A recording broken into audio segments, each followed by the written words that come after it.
सक्रियता पूर्वक जोग देथिबा स्थानीय मंडल बालक दिकनम आमर सम्मेलन भव्य तरंगड़ा मंडल बालक महाशय गति मंडल समस्त मुख्य मान गति भाई भणी समस्त गति प्रभु जीशु नाम मोर प्रेम नमस्कार आसतु प्रिय भाई भण मैंने अनेक समय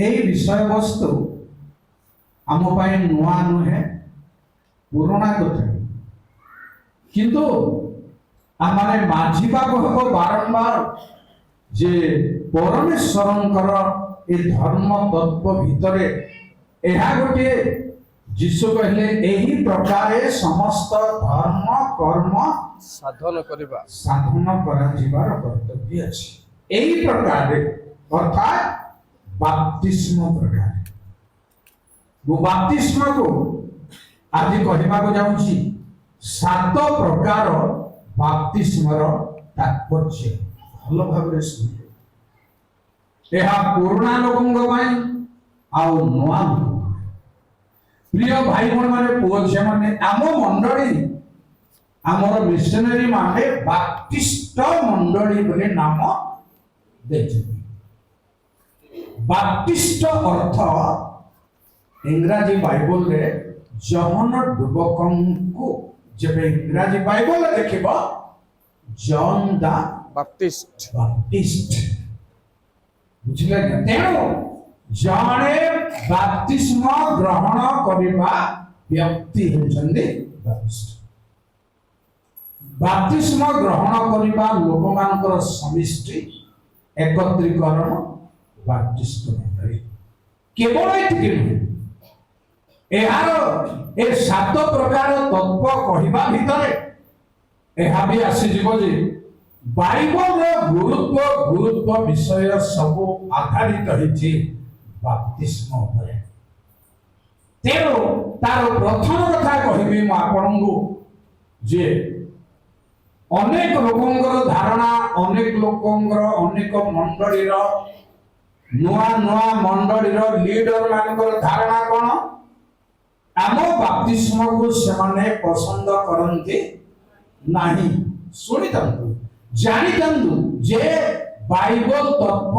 कोन सेमाने कोन पई पसंद करंती ना तमे परिवर्तन हेबा पूर्व लोक मान को देउछ सेमाने परित्राण पाई नाहंती कि पवित्र आत्मा पाई नाहंती ए भली लोक मान को आपण माने डुबन बाहाघर कौन कारणवशत डुबन दे देउछन्ति मंडली संयुक्त करूछन्ति ताहा वास्तव में उपयुक्त नुहे एहा कहउछन्ति किंतु मु आपनको गोटे रास्ता रखिबा को चाहूछि उदाहरण स्वरूप केते बड़े आगे हुए बाप्तिस्म केते बड़े परित्राण करे हुए केते बड़े परित्राण प्रथम हुए केते बड़े अवा बाप्तिस्म करे केवल बाप्तिस्म आर अन्यान्य उदाहरण भीतर समय भाग जगो गोटे उदाहरण देवी आपनको जे पवित्र आत्मा अवतरण करिबा लोकंको परे अभिषेक करा गला मंडली रे पुणी अभिषेक कला तरे आत्मार अवतरण परे भी मु बाइबल रो कहबी आपनको प्रथम होछि आपनकर गणना 27 पर्वर 19 गुडी प्रथम आत्मा तापरे हस्तार गुण बा अभिषेक तापरे कहबी अभिषेक प्रथमे परे परमेश्वर आत्मा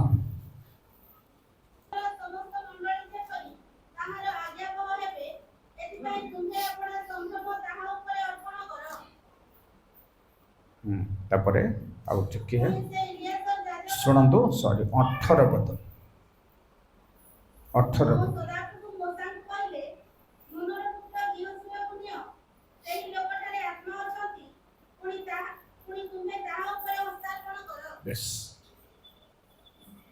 आत्मा प्रथम हस्तार्पण द्वितीय हस्तार्पण प्रथमे आत्मा द्वितीय शुणु प्रथम सामुएल 16 पर्वर आपण 13 ପ୍ରଭୁ ସାମୁଏଲ ତୈଳ ଶୃଙ୍ଗ ନେଇ ତାଙ୍କ ଭାତୃଗଣ ମଧ୍ୟରେ ତାଙ୍କୁ ଅଭିଷେକ କଲେ। ତହିଁରେ ସେହି ଦିନ ମଧ୍ୟ ସଦାପ୍ରଭୁଙ୍କର ଆତ୍ମା ଦାଉଦଙ୍କୁ ଆକ୍ରାନ୍ତ କଲେ। ଏଉତାରେ ସାମୁଏଲ ଉଠି ରାମାକୁ ଚାଲିଗଲେ। डिफरेंस कौन पाइले आपण प्रथमे आत्मा अछंदी तापरे हस्तार्पण प्रथमे अभिषेक बा हस्तार्पण तापरे बुझि पाले तो बुझी न पारी केबे जिबे नाही बुझी न पारी रही गले आउ नेक्स्ट ता ऊपर आपन को नजर केबे भी जीवन रे पड़िबनी केबे भी जानि परिबे नाही जणैबा समय ही जानि बर छै तेणु आगे गोटे ही बारे पर भी एहा भी परे एहा भी आगे तेणु मु परित्राण बाप्तिस्म उपरे कहबी आपनको जे बाप्तिस्म प्रथमे परित्राण परे मार्क 16 पर्वर 16 ଯେ ବିଶ୍ୱାସ କରି ବାପ୍ତିଜିତ ହୁଏ ସେ ପରିତ୍ରାଣ ପାଇବ। କିନ୍ତୁ बेस जे विश्वास करी बाप्तिजित हुए प्रथमे कोउटा एटा तो खराब जिंस प्रथमे कोउटा हां हमर को ऊपर हमर चली छि वर्तमान प्रथमे बाप्तिस्म परित्राण प्रथमे की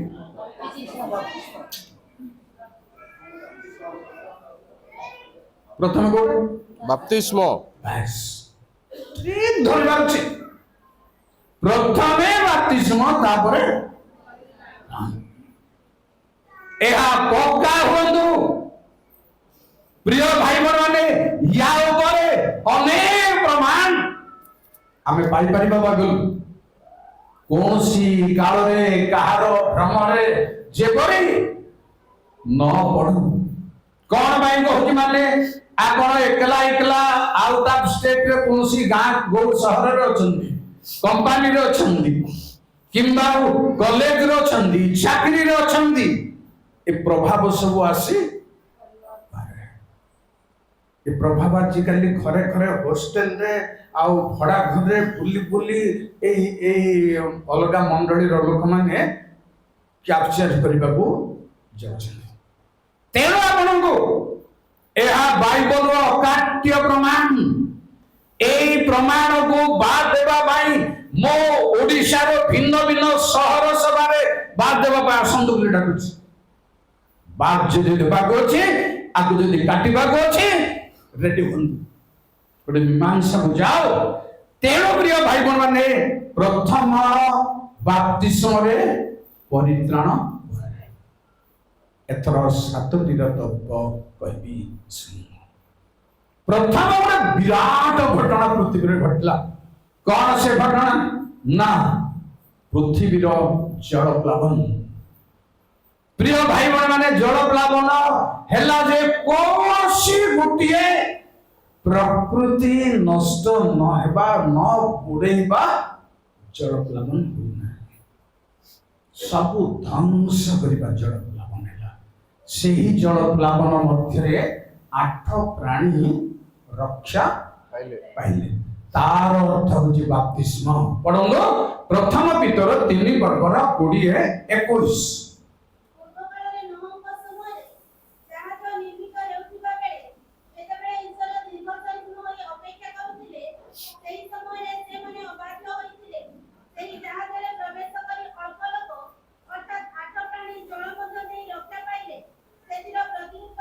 बस प्रिय भाई माने समुदाय पृथ्वी ध्वंसर जल प्रलय मध्यरे आश्चर्य भावरे 8 प्राणी 150 दिन जाति भितर आश्चर्य ए सब आलोचना योग्य जड़े डुबन पाइबा लोकंगर जीवन रे ए भणी ध्वंस दुनिया रे थिले मध्य जड़े से उद्धार पाइबा व्यक्ति होची डुबन पाइबा व्यक्ति पृथ्वी रे जल प्लावन उपरे जेबे हमें रूपक अर्थ रे बाइबल को बाहर करबा पृथ्वी रो शेष काल रो ধ্বংସ ଘଟଣା ସବୁକୁ ପ୍ଲାବନ ବୋଲି କୁହାଯାଏ। ପୁଣି ସମୟ ନାହିଁ ଯେ ଜଳ ପ୍ରଳୟକୁ ଗୋଟେ ରୂପକୁ ଦେବି, ଆବଶ୍ୟକ ନହେଲେ ମଧ୍ୟ ଇସାୟ 28:15 ତୁମେମାନେ କହିଅଛ ଆମେମାନେ ମୃତ୍ୟୁ ସଙ୍ଗେ ନିୟମ କରିଅଛୁ ଓ ପାତାଳ ସଙ୍ଗେ ଆମମାନଙ୍କର ସନ୍ଧି ଅଛି। ଯେହେତୁ ଜଳ ପ୍ରଳୟ ରୂପ କୋରଡା ଉପସ୍ଥିତ ହେବା ବେଳେ ବେଶ ଜଳ ପ୍ରଳୟ ରୂପ କୋରଡା ରୂପ ବାଇବଲକୁ ଏଭଳି ଟିକି ନିକି ଭାବରେ ନଜର ପକେଇବାକୁ ପଡିବ ଆପଣଙ୍କୁ ଏହି ସମୟଟା, ଯେ କୋଉ ଘଟଣାକୁ କୋଉ ଅର୍ଥରେ ପରିଣତ କରିଛି ଧର୍ମଶାସ୍ତ୍ର। ତେଣୁ ପ୍ରିୟ ଭାଇ ଭଉଣୀ ମାନେ ଆଉ ପ୍ରଭୁଙ୍କ ଦାସ ଦାସୀ ମାନେ, ଜଳ ପ୍ରଳୟ ପୃଥିବୀକୁ ଧ୍ୱଂସ କଲେ ମଧ୍ୟ ପରମେଶ୍ୱର ତାଙ୍କ ଲୋକମାନଙ୍କୁ ରକ୍ଷା କରିବେ। ଏହା ହଉଛି ପ୍ରଥମ ବାପ୍ତିସ୍ମ ସଂକ୍ଷିପ୍ତ। ଦ୍ୱିତୀୟ ବାପ୍ତିସ୍ମ ପ୍ରଥମ କରନ୍ତି 10:1-2।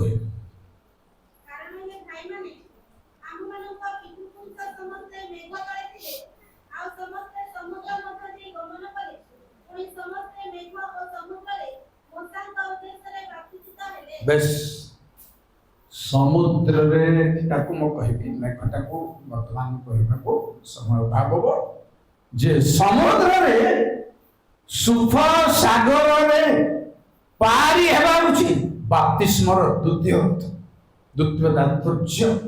ଯେଉଁମାନେ ବାପ୍ତିସ୍ମ ପାଇଛନ୍ତି ସେମାନେ ସୁଫ ସାଗର ପାରି, ସୁଫ ସାଗର ମାନେ ରେଡ୍ ସି ବୋଲି କୁହାଯାଏ ଇଂରାଜୀରେ, ନୁହଁ ରେଡ୍ ସି। ରେଡ୍ ସି ମାନେ କଣ? ହ୍ୟାଲୋ, ଲାଲ ସାଗର। ମୋ ମୁହଁକୁ ଦେଖିଲେ ହବ ନାହିଁ, ପାଟ କିନ କହିବାର ଅଛି। ମୋର ପଦ୍ଧତି ହଉଛି ଫାଟ କିନ କହିବାର ଅଛି। ମତେ ମୁଣ୍ଡ ଖରାପ କରିବାର ଅଛି, ତାହେଲେ ମତେ ହାୟ ଲାଗିବ, ମତେ ଏମିତି ପିଲାମାନେ ଆମର ଅଛନ୍ତି ବୋଲି ମତେ ମୁଣ୍ଡ ଖରାପ କରିବାର ଅଛି। ମତେ ମୁଣ୍ଡ ଖରାପ କରୁନାହାନ୍ତି ଆପଣ ମାନେ, ତେଣୁ ମୋର ବେଟି ସରୁ ନାହିଁ ଏମିତି ହେଇକି ମୋ ଦରାଣ୍ଡି ହଉଛି, ମତେ କୁଣ୍ଡିଆ କୁଣ୍ଡିଆ ମୁଣ୍ଡ ହଉଛି। ମୋର ମୁଣ୍ଡ ପିଲାମାନେ ଖରାପ କରନ୍ତୁ, ଏଜେନ୍ସିର ଲୋକମାନେ ହାଲିଆ କରନ୍ତୁ, କରିପାରୁନାହାନ୍ତି ହାଲିଆ। ପ୍ରେଜ୍ ଦ ଲର୍ଡ। ତେଣୁ ଲାଲ ରଙ୍ଗର ସମୁଦ୍ର, ପ୍ରିୟ ଭାଇ ଭଉଣୀ ମାନେ, ବାପ୍ତିସ୍ମ ହେବା ପୁଅ ଝିଅ ମାନେ, ଭାଇ ଭଉଣୀ ମାନେ, ଲାଲ ରଙ୍ଗର ତତ୍ଵ କହିବି ମୁଁ ଆପଣଙ୍କୁ।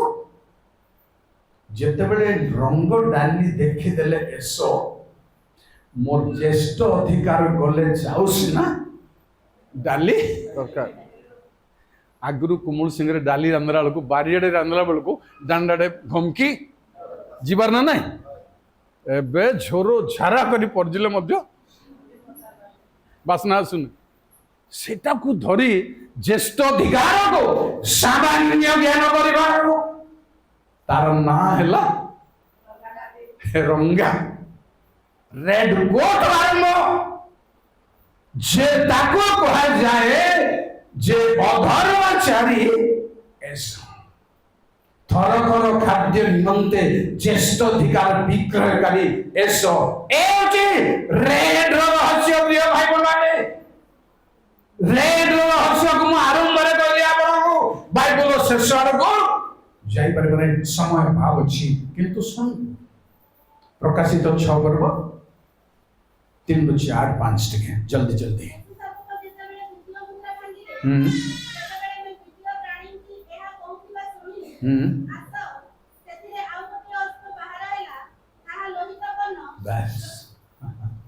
ଲୋହିତ ବର୍ଣ୍ଣର ପ୍ରଭାବ ଆସିବ ଦୁନିଆକୁ, ତାକୁ ବାପ୍ତିସ୍ମ ବାଲା ପାରି ହେବାର ଅଛି। କେତେ ଛଡା ଆସ ଲୋହିତ ବର୍ଣ୍ଣ ଦୁନିଆକୁ ଲାଲ କରିଦେଉ, ଆମେ ପାରି ହେଇଛୁ। ଆମେନ୍। ଏ ହଉଛି ସେକେଣ୍ଡ ସଂକ୍ଷିପ୍ତ। ନହେଲେ ପରମେଶ୍ୱର ଯୀଶୁଙ୍କ ଦ୍ୱାରା କହିଲେ ତୁମର ପାପ ଲାଲ ରଙ୍ଗ ହେଲେ ମଧ୍ୟ ପାପର ରଙ୍ଗ ହଉଛି ଲାଲ। ଆଉ ଗୋଟିଏ କହିବି ଶୁଣନ୍ତୁ, ପ୍ରକାଶିତ 12 ପର୍ବର 3। ଆକାଶରେ ଆଉ ଗୋଟିଏ ଲକ୍ଷଣ ଦେଖାଗଲା। ଦେଖ, ଗୋଟିଏ ଲୋହିତ ବର୍ଣ୍ଣ ପ୍ରକାର ସର୍ପ ବେଶ ଲୋହିତ ବର୍ଣ୍ଣର ସର୍ପ ପ୍ରକାଣ୍ଡ ସର୍ବ, ସେଇ ଲୋହିତର ପ୍ରଭାବକୁ ଡୁବ ନେବା ଲୋକମାନେ ପାରି ହେବା ଦରକାର।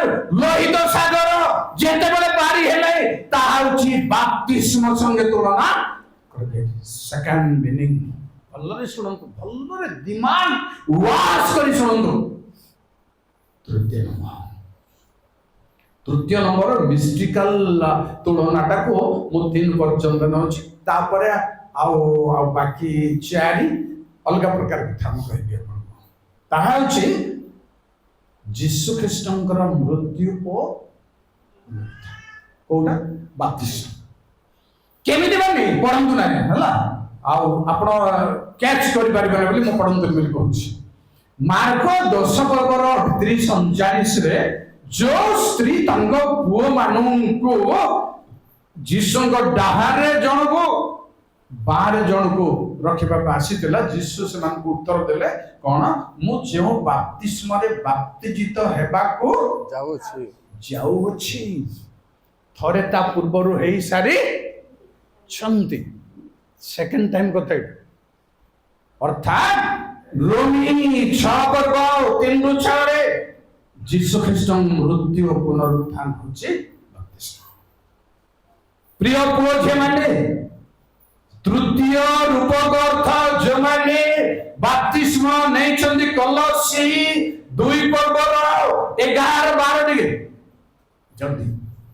ଆହୁରି ମଧ୍ୟ ତୁମେମାନେ ଶାରୀରିକ ସ୍ୱଭାବ ତ୍ୟାଗ କରି ଖ୍ରୀଷ୍ଟଙ୍କ ସହିତ ସଂଯୁକ୍ତ ହୋଇ ଅହସ୍ତକୃତ ସୁନ୍ନତରେ ଅର୍ଥାତ୍ ତୃତୀୟ ସୁନ୍ନତରେ ଗୋଟେ ମିନିଟ ଏଟା ଅଲଗା ଜିନିଷ, ମାତ୍ର ଟିକେ କହିବି। ଅହସ୍ତକୃତ ସୁନ୍ନତ ଅର୍ଥାତ୍ ଚର୍ମ ଛେଦନ ସୁନ୍ନତ ନୁହଁ, ବୁଝିପାରିଲେ ତ? ଆକୁ ଅହସ୍ତକୃତ ସୁନ୍ନତ ଅର୍ଥାତ୍ ଖ୍ରୀଷ୍ଟୀୟ ଯୀଶୁ ସୁନ୍ନତ ହେଇଥିଲେ ନା ନାଇଁ, ଆର ଆକୁ ବାଣ୍ଟିକିରି ଆପଣ ନିଷ୍ପତ୍ତିକୁ ଯାଆନ୍ତୁ, ଏଟା ମୁଁ କହିବିନି, ବୁଝିପାରିଲେ? ତାହାଙ୍କୁ ଅଷ୍ଟମ ଦିନ ହୁଅନ୍ତେ ସୁନ୍ନତ କରିବାର ସମୟ ଉପସ୍ଥିତ ହେଲା, ନେଲେ ଆଉ ନାମକରଣ କଲେ। ସୁନ୍ନତ କରିଛନ୍ତି ନା ନାଇଁ ଆପଣ ମାନେ ବୁଝନ୍ତୁ। Praise the Lord। ପ୍ରିୟ ଭାଇ ମାନେ 12 ପଦ, ତୁମେମାନେ ବାପ୍ତିସ୍ମରେ ତାହାଙ୍କ ସହିତ ସମାଧିପ୍ରାପ୍ତ ହୋଇ ଯେଉଁ ଈଶ୍ୱର ତାହାଙ୍କୁ ମୃତମାନଙ୍କ ମଧ୍ୟରୁ ଉଠାଇଲେ, ତାହାଙ୍କ କାର୍ଯ୍ୟସାଧକ ଶକ୍ତିରେ ବିଶ୍ୱାସ କରି ଖ୍ରୀଷ୍ଟଙ୍କ ସହିତ ମଧ୍ୟ ଉତ୍ଥାପିତ ହୋଇଲେ। ବେଶ ବାପ୍ତିସ୍ମର ତୃତୀୟ ତାତ୍ପର୍ଯ୍ୟ ହେଉଛି ମୃତ୍ୟୁ ଓ, ଶୁଣୁଛନ୍ତି ତ? ମତେ ଜବାବ ଦେବାର ଅଛି। ଏମିତି ହେରି ଦେଖି ରହିଲେ ମୁଁ ଛାଡ଼ିବିନି, ଜବାବ ଦେବାର ଅଛି। ତୃତୀୟ ଅର୍ଥ ମୃତ୍ୟୁ ଓ ପ୍ରେଜ୍ ଦ ଲର୍ଡ। ବାପ୍ତିସ୍ମର ମହାନ ରହସ୍ୟ, ପ୍ରିୟ ଭାଇ ଭଉଣୀମାନେ, ମୃତ୍ୟୁ ପୁନରୁତ୍ଥାନ। କଥାଟା ବେଶ ସରିବନି, ଚତୁର୍ଥକୁ ଯିବାକୁ ବାଧ୍ୟ। ଚତୁର୍ଥ ହଉଛି ପୁନର୍ବାର, ମାର୍କ 16:16 ପଢନ୍ତୁ। ନମ୍ବର 4, ଯେ ବିଶ୍ୱାସ କରି ବାପ୍ତିସ୍ମ ହୁଏ, ସେ ପରିତ୍ରାଣ ପାଇବ। ବେଶ ବାପ୍ତିସ୍ମର ଚତୁର୍ଥ ରହସ୍ୟ ହେଉଛି ପରିତ୍ରାଣ। ଗୁଡାଏ କଥା ଅଛି।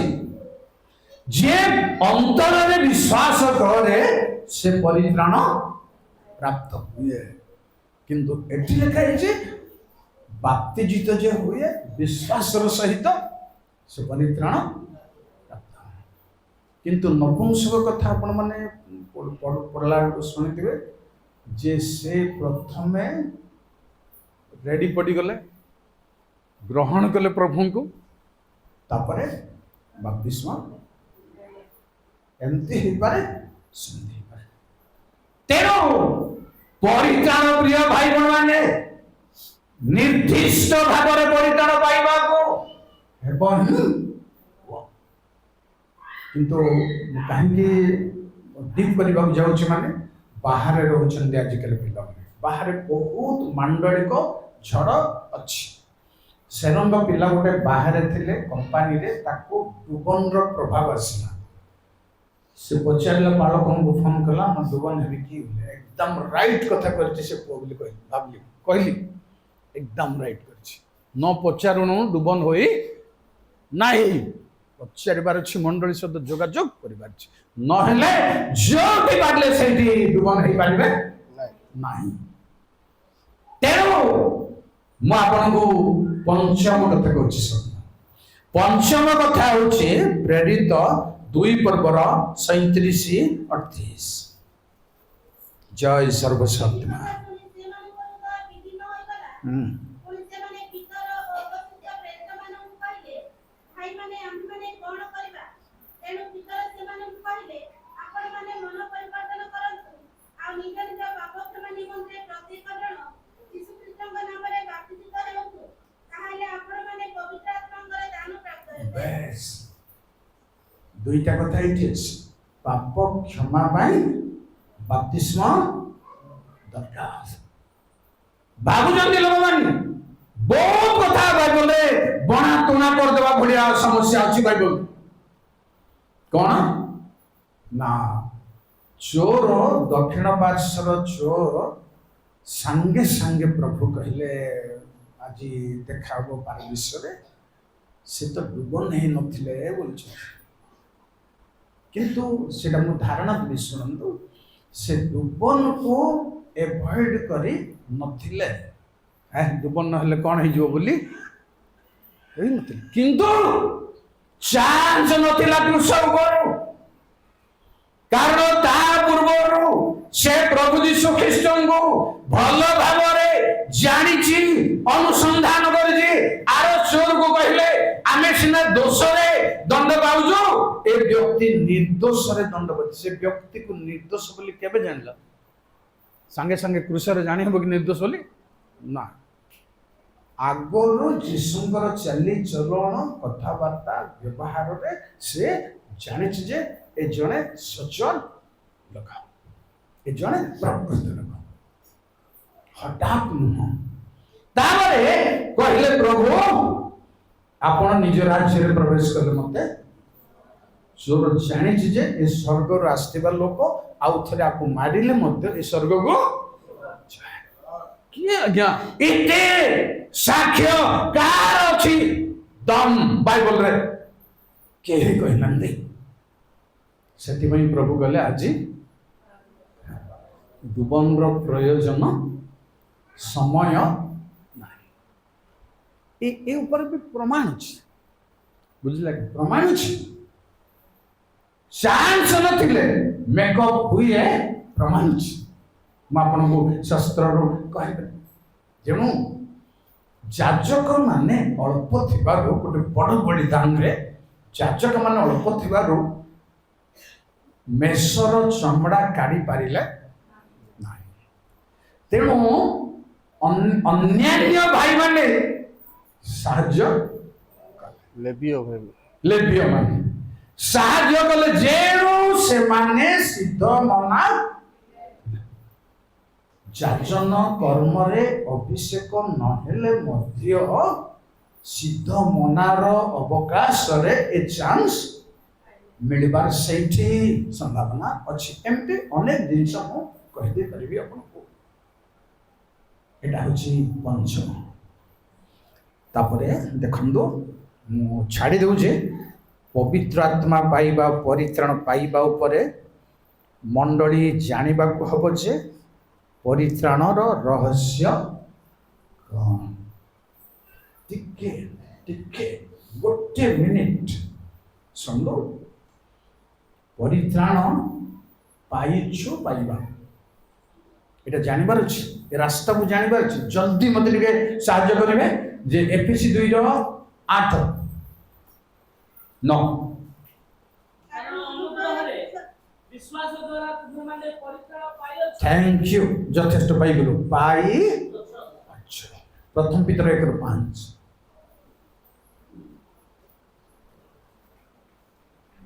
যে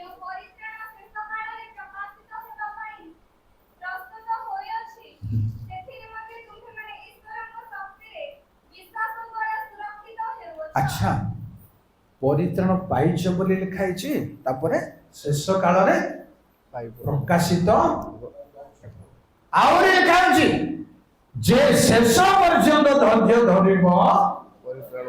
ଆଇସ୍, आपको दीटा को पाखरे पाखरे रखे चिंता कर परित्राण। अब गोटे मिनिट एवरी 2-3 जय सब शब्द। ତେବେ ଏପରି ମହାପରିତ୍ରାଣ ଅବହେଳା କଲେ ଆମେମାନେ କିପରି ରକ୍ଷା अच्छा, महापरित्राण गोटे जिहुदाई कृतिम। ଏ ପ୍ରିୟମାନେ, ମୁଁ ଆମ୍ଭମାନଙ୍କର ସାଧାରଣ ପରିତ୍ରାଣ ସମ୍ବନ୍ଧରେ ତୁମମାନଙ୍କ ନିକଟକୁ କିଛି ଲେଖି गाइस की परित्राण क्या महापरित्राण कौन अछि पिला लोक मन को ऊपर एटा थइबार उपयुक्त नुह। पूरा बाइबल ऊपर धारणा पोखत ज्ञान चाहर अछि जे बांटी पारिबो पांचण तैयारी करि पारिबो से भली लोकन संगे आलोचना करिबार विषय तांगु इंग्रजी रे देखिबे केजेवी रे देखिबे कॉमन साल्वेशन आउ ताकु एब्रियो पुस्तक ग्रेट साल्वेशन कहीं दिन लिखा ए सबुर अधिकारी हेबो बपतिस्म माध्यम रे आगो गले। आमेन। को नंबर अछि 5 नंबर 5 को गली की 6 हबो 5 राइट सुनंदो 6 राइट तो प्रथम करंदी 12 बरोबर 13 जय प्रभु। ଆମେମାନେ ଯେଉଁଠି ହେଉ ବା ଯେତେ ହେଉ, ଦାସ ହେଉ ବା ସ୍ୱାଧୀନ ହେଉ, ସମସ୍ତେ ତ ଏକ ଆତ୍ମାଙ୍କ ଦ୍ୱାରା ଏକ ଶରୀର ହେବା ଉଦ୍ଦେଶ୍ୟରେ ବାପ୍ତିସ୍ମ ହୋଇଅଛୁ। बेस बपतिस्म माध्यम रे कोन होएगा एक शरीर गोटे शरीर जेते लोक होंदु ख्रीष्ट रूप शरीर अंग प्रत्यंग मंडली होची सही ख्रीष्टंग शरीर आमे अंग प्रत्यंग को माध्यम रे बपतिस्म। तेणु बपतिस्म गोटे असाधारण रहस्य मु आपनको शेष कथा कहूँ गलाती 3 पर्वर आपणकर 27 पद। ତେଣୁ ତୁମେମାନେ ଯେତେ ଲୋକ ଖ୍ରୀଷ୍ଟଙ୍କ ଉଦ୍ଦେଶ୍ୟରେ ବାପ୍ତିଜିତ ହୋଇଅଛ, ତୁମେମାନେ ସମସ୍ତେ ଖ୍ରୀଷ୍ଟଙ୍କୁ ପରିଧାନ କରିଅଛ। Thank you. ए सातोटी रहस्य होची बपतिस्म रे अछि जो माने प्रभु को नाम रे बाप्तिजित हेई छथि से माने प्रभु को परिधान जिसु गोटे व्यक्ति गोटे भयंकर परमेश्वर को परिधान करबाटा बोले केंतिटा असुविधा कथा नुह कि केते बर मानक पाखक जे बर बसिबो प्रार्थना डाकले जाउछि प्रार्थना कला बेल को गोटे कथा मु देखुछि से बर को टाई भिड़बार जणा नै से बरर सांग मान को मत टाई भिड़ देबार हालिया ही जाउ जंदी सांग माने से बर भिड़ुतले हो नाही खसी जाउछि मु कोन बे कहूछि टाई भिड़बार जणा नै जिसु को केन पिनु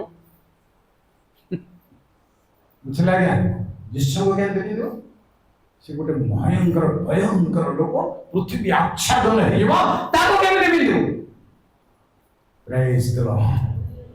जानी रखंदो प्रभु भिन्न भिन्न प्रकार रूप धारण करते आ सलोमन कहले